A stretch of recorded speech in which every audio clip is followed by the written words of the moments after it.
के सुंदर दिन के लिए, सुंदर समय के लिए उसे ठहराया कि हम उसकी संगति में आए और सच में आप लोग बहुत अच्छे लग रहे हैं। संसार की संगति से परमेश्वर की संगति का उत्तम है। तो धन्यवाद कि आप लोग खुदा की संगति में जुड़े हैं और पास्टर ने प्रार्थना करी दी है, मेरे लिए प्रार्थना कर दी है, आपके लिए प्रार्थना करी है। तो जो भी वचन की बातें हों वो आप लोग रिसीव करें और खाली ना जाए, खुदा के भवन से उसकी भरपूरी में रहते हुए आशीष बरकतों को अपने साथ लेके जाए। तो आज का वचन हम लोग पढ़ने जा रहे हैं और खुदा अच्छे भोजन को हमारे लिए लेके आया आज, आत्मिक भोजन। बाइबल हमें प्रभु के विषय में जानकारी देती है और हमें बताती है हमारे परमेश्वर के स्वभाव के विषय में, उसके कामों के विषय में, उसकी सोच, है ना। ये सारी बातें बाइबल से हम लोग सीखते हैं। लेकिन जैसे समय बदलता जा रहा है, हम अगर बात करें 2000 साल के लगभग से ज़्यादा समय हो चुका है जो शुरुआत की कलीसिया थी और अब की कलीसिया में, तब के प्रचारक अब के प्रचारक में बहुत ही डिफरेंट देखने को मिलता है। तो आज उन्हीं कुछ ही बातों को आपके सामने रखूंगा और बाइबल से हम बातों को पढ़ेंगे और बहुत अच्छी बातें हैं। आप इन बातों को जितना बेहतर और जितनी जल्दी समझ सके तो यकीन मानिए खुदा में आपकी लाइफ और बेहतर हो जाएगी। दूसरा यूहन्ना अध्याय 1 और उसके 9 में अगर हम पढ़ें तो वहाँ लिखा हुआ है यीशु की शिक्षा, और लिखा हुआ है कि जो यीशु की शिक्षा से आगे बढ़ जाता है और उसमें स्थिर नहीं रहता तो ना उसमें पिता है और ना पुत्र है। अब समस्या यही है आज के समय में, जेंसी का जमाना है, एडवांस कलीसिया है, एडवांस प्रचारक हैं और बहुत अच्छा सिस्टम बनाते हैं, सब कुछ होता है। आप गौर कीजिएगा, मार्केट के अंदर आज हम बात करें, किसी प्रोडक्ट को बेचने के विषय में बात चल रही है तो बिजनेसमैन जानते हैं और वो प्रोडक्शन कंपनीज जानती हैं कि उसको जितना अच्छा रैप करें, उसको जितना अच्छा प्रेजेंट करें, जितनी अच्छी उसकी मार्केटिंग हो, वो उतना ज़्यादा बिकता है। मानते हैं आप लोग? ऐसे ही तो है ना भाई, कोई ठेले पे बेच रहा है आम और एक बेच रहा है फूड मार्ट पे, है ना। तो डिफरेंट है, हो सकता है सेम हो पर वो अच्छे शोरूम में अच्छे तरीके से उसको प्रेजेंट किया जा रहा है और उसके रेट में डिफरेंट होगा, लोग उसी को प्रेफर करते हैं। एडवांस लोग, आज के समय के लोग तो वही प्रेफर करते हैं। और हम इस बात को देख सकते हैं कि 2000 साल पहले जो प्रचारक हुआ करते थे और जो चेले हुआ करते थे, उनके कपड़े, उनके हाव भाव, उनका लोगों से मिलना, और आज का समय बिल्कुल डिफरेंट हो चुका है।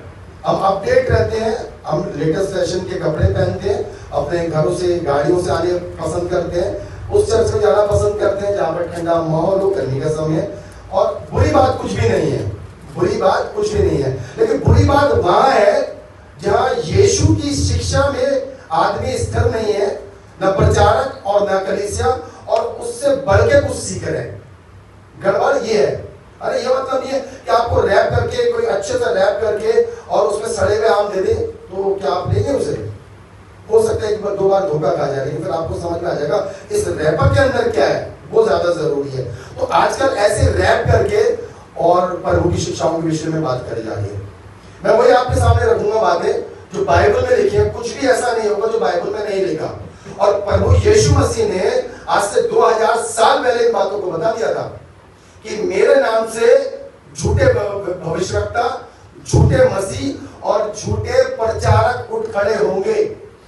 अब झूठे तो झूठी शिक्षा होगी, और जैसे कि मैंने आपको पढ़ के बताया, दूसरा यूहन्ना अध्याय 1 उसके 9 में, कोई पढ़िए तेजी से, क्या लिखा हुआ है, तेज पढ़िएगा। जो कोई आगे बढ़ जाता है और मसीह की शिक्षा में बना नहीं रहता, उसके पास परमेश्वर नहीं। जो कोई उसकी शिक्षा में स्थिर रहता है, उसके पास पिता भी है और पुत्र भी। यस, जो मसीह की शिक्षा में बना रहता है उसके पास पिता और पुत्र है। आज आप प्रचार के नाम पर क्या सुन रहे हैं और क्या नहीं सुन रहे हैं, ये आप पे डिपेंड करता है।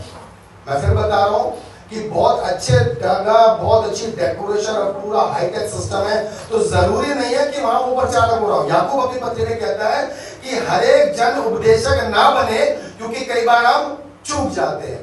जो चूकता नहीं वही तो सिद्ध है। आप समझ रहे बात को कि प्रचार क्या हो रहा है और प्रचार हम क्या सुन रहे हैं। पास्टर प्रार्थना कर रहे हैं और हमेशा कर रहे हैं कि अपने दास को छू, उसके होठों को छू, उसके दिल दिमाग को छू, वचन तेरी ओर से हो, और सुनने वालों को भी ऐसा हृदयमंद है कि उसको रिसीव करें। और ऐसा तो नहीं कि हम गलत सुन रहे हो। और देखिए गड़बड़ क्या है, क्योंकि सच में ये हकीकत है, जैसे मैंने आपको बताया, एडवांस लोग हैं, तुरंत कार्रवाई होनी चाहिए, बोला और तुरंत खुला से मिल जाना चाहिए। एटीएम कार्ड की तरह परमेश्वर को यूज करते हैं, और सच में ऐसे ही है। जहां पर आपको प्रचार के विषय में कुछ बड़ी बातें या आपको सुधार के विषय बात करी जा रही है, उसको कोई नहीं सुनना चाहता। तीमुथियुस की पत्री में लिखा है कि वहां पर प्रेरित पौलुस बोलता है कि अंत के समय में ऐसा आएगा, लोग अपने कानों की खुजली के अनुसार उपदेश चुन लेंगे, अरे जो उनके कान को अच्छा लगे ऐसे प्रचार है। और सच में हमें सुनना क्या है? मसीह की शिक्षा, उसकी शिक्षा से बढ़ना नहीं है और उसमें स्थिर रहना। कि बाइबल ये कह रही है कि जो मसीह की शिक्षा में नहीं रहता उससे बढ़ जाता है, ना उसमें पिता है ना पुत्र है। और हमें तो पिता भी चाहिए, पुत्र भी चाहिए, क्योंकि अनंत जीवन की बातें किसके पास है? यीशु मसीह के पास है। तो हमें तो वही सुनना है, वही जानना है। तो आज आपके सामने बातें करूंगा कुछ इसी विषय में, और बहुत अच्छी बातें निकलेंगी। और उन बातों में जाने से पहले, क्योंकि मैंने आपको बताया बाइबल से जानना जरूरी है कि बाइबल में लिखी है, इसलिए मैं वर्सेस आपको हमेशा बताता हूँ कि पढ़ लीजिए कीजिए। दूसरा कुरिन्थियों अध्याय 11, प्रेरित पौलुस का 11। और मजे की बात यह रहेगी, आज हम पतरस को सीखेंगे, आज हम याकूब को सीखेंगे, आज हम प्रेरित पौलुस को सीखेंगे, और यीशु मसीह को भी सीखेंगे। सारी बातों को देखेंगे बाइबल से कि सबने अपने अपने समय में इन बातों के लिए हमें चेताया है और हमें बताया कि हमें इस प्रकार से करना है। प्रेरित पौलुस कह रहे हैं यहाँ पर 2 कुरिन्थियों अध्याय 11 लिखा, पौलुस और झूठे प्रेरित। अच्छा, पौलुस कलीसियाओं में जाकर यीशु मसीह के सुसमाचार के विषय बात कर रहे थे, तो झूठे भी खड़े हुए, ऐसे लोग खड़े हो गए जिन्होंने इसको गंदा बना लिया। आज भी ऐसा है। कलीसिया का ऑनेस्ट होना बहुत जरूरी है। और कमी क्या है, हम पढ़ते नहीं है। मैं सच बता रहा हूं, जब तक आप पढ़ना चालू नहीं करेंगे, आप सच्चा और झूठे को पहचान नहीं कर पाएंगे। कलाम ये कहता है कि तुम सत्य को जानेंगे और सत्य तुम्हें स्वतंत्र करेगा। सत्य क्या है? यीशु का वचन। आप जान ही नहीं रहे, इसलिए झूठ बैठ के बढ़े। और यहाँ लिखा हुआ है प्रेरित पौलुस और झूठे प्रेरित। बड़ा स्ट्रगल रहा। यीशु मसीह का सुसमाचार लोगों को बताना चालू करा, और सबसे जगह चैलेंजेस जो उन्होंने फेस करे प्रेरितों ने, बाइबल आप पढ़ेंगे, इन्हीं से करा। झूठे हर जगह मिले, हर जगह वो लोग मिले जो यीशु के प्रचार को खराब कर रहे थे। और आज भी है, अन्य जाति लोगों को बताना, जेंटाइल्स को बताना यीशु के लिए आसान है, मैं सच बता रहा हूं। और वो लोग जो झूठी प्रीति करके बैठे आज कलीसियाओं में, रीति रिवाजों में फंसे, उनको कन्विंस करना बड़ा मुश्किल है। पास्टर उनको कितना ही रेफरेंस कर बता देंगे, पर वो कहेंगे नहीं जी हमारी बाइबल तो ये कहती है। सच बता रहा हूं, ये बहुत बड़ा चैलेंज है आज के समय में। यही चल रहा है छोटे चर्चेस में, जब प्रार्थनाओं के विषय और खरी शिक्षाओं के विषय बात होती है, वहां चेयर खाली मिलेंगी। मैं हमेशा कहता हूं, हमेशा कहते ही रहूंगा, वहां चेयर खाली मिलेंगी। और ऐसी जगह पर जहां पर वो बातें हो रही होंगी जो बाइबल में नहीं है, वहां चेयर भी कम पड़ जाती हैं। दरियों पे बैठते हैं लोग, टेंट के बाहर बैठते हैं, बड़े बड़े स्पीकर लगाए जाते हैं। मैं किसी की बुराई नहीं कर रहा हूं, लेकिन सच में अगर वो प्रचारक बाइबल से बात कर रहा है तो धन्य है, और नहीं कर रहा तो गड़बड़ किसकी है? प्रचारक की, आपकी। मेरी गलती है कि मैं सुन क्या रहा हूं, और क्या मैं इसको क्रॉस चेक कर रहा हूं? और ये बाइबल में लिखा कि झूठे थे और झूठे हैं। आज एडवांस जमाना हो गया है, तो बहुत एडवांस तरीके से सिखाते हैं बातें।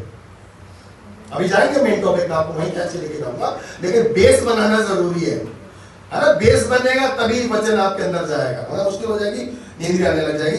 लिखा है पौलुस और झूठे प्रेरित 2 कुरिन्थियों अध्याय 11 में लिखा, यदि तुम मेरी थोड़ी सी मूर्खता सह लेते तो क्या ही भला होता। हाँ, सह भी लो, क्योंकि मैं तुम्हारे विषय में ईश्वरीय धुन लगाए रहता हूं, इसलिए कि मैंने एक ही पुरुष से तुम्हारी बात लगाई है कि तुम्हें पवित्र कुमारी के समान मसीह को सौंप दूं, परंतु मैं डरता हूं।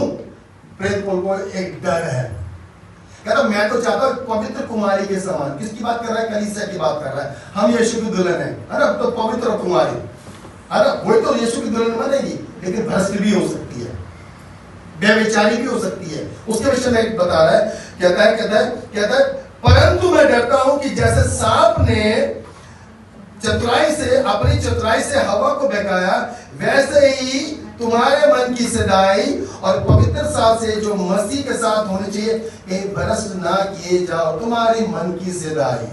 अरे कलीसिया इतनी भोली है, इतनी सीधी है, बाइबल ही नहीं पढ़ने का समय है, इतनी भोली है। जो सुन लिया वो मान लिया और उसी को दूसरों को बता दिया, उसी को दूसरों को बता दिया। मैं प्रचार करता हूँ, लोगों के लिए प्रार्थना करता हूँ, पास्टर्स भी ये करते हैं और सच में बड़ी ईमानदारी से करता हूँ और धन्यवाद करता हूँ पास्टर मार्शल का। सच में कोई पुलपिट पे खड़ा नहीं होने देता आज के समय में। मैं कई जगह जाता हूँ, बहुत अच्छे लोग हैं जो बुलाते हैं पास्टर, लेकिन कई जगह ऐसा होता है पास्टर अलाउ नहीं करते पुलपिट पे खड़ों के बोलने के लिए। ये तो पास्टर मार्शल को मैंने यहाँ देखा है, कुछ पास्टर्स को देखा है, यकीन मानिए वो वेलकम करते हैं और बहुत अच्छी खासियत है। दास जानता है उसको प्रभु में क्या काम करना है। यीशु ने कहा जगत में जाओ, पिता पुत्र के नाम से बपतिस्मा दो, मेरे चेले बनाओ। वो काम वो कर रहे हैं, नए चेलों को तैयार कर रहे हैं। नए को चांस नहीं देंगे तो कैसे बात बनेगी, है ना? अरे तैयार करने के लिए मौका सच में नहीं देते। मैं सच हकीकत बता रहा हूँ, ये मस्जिद की हकीकत है। नहीं चांस देते, नहीं बुलाते पुलपिट पे, है ना? परमेश्वर का दास है, नए लोगों को चांस देता है और सच में खुद ऐसे लोगों को ही चुनता है। तो कह रहा है परंतु मैं डरता हूं जैसे सांप ने चतुराई से हवा को बहकाया, वैसे ही तुम्हारे मन उस सच्चाई और पवित्रता से जो मसीह के साथ होनी चाहिए थे कहीं भ्रष्ट न किए जाओ। यदि तुम्हारे पास आकर किसी दूसरे यीशु का प्रचार करे जिसका प्रचार हमने नहीं किया, या कोई और आत्मा तुम्हें मिले जो पहले ना मिला था, या कोई और सुसमाचार सुनाए जिसे तुमने पहले ना माना था, तो तुम उसे सह लेते हो। प्रेरित पौल बता रहा है एक और यीशु, एक और सुसमाचार, कुछ और बातें, और गड़बड़ क्या है?